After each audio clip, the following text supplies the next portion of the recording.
أعوذ بالله من الشيطان الرجيم.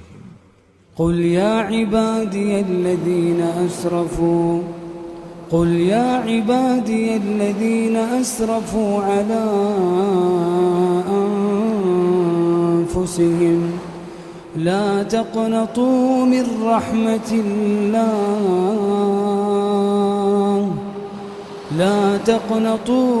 رحمة الله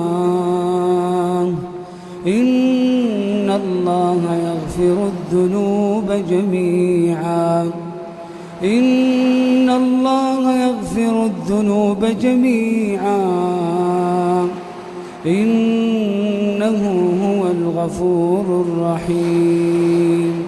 وأنيبوا إلى ربكم وأسلموا له من قبل أن يأتيكم العذاب ثم لا تنصرون واتبعوا أحسن ما أنزل إليكم من ربكم من قبل أن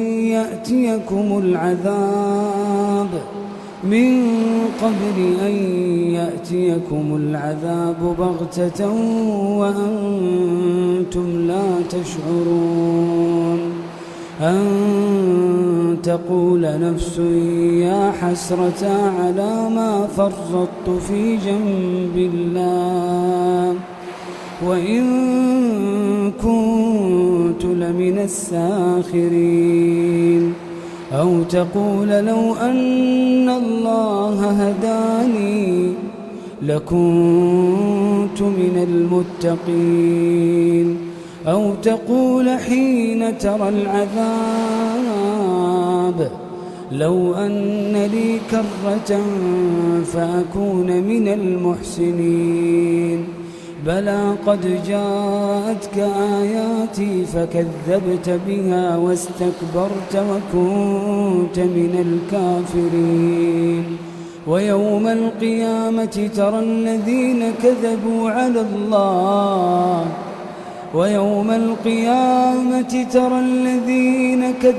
على الله وجوههم مسودة أليس في جهنم مثوى للمتكبرين وينجي الله الذين اتقوا بمفازتهم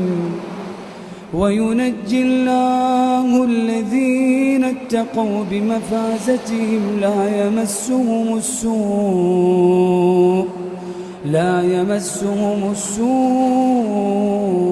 ولا هم يحزنون.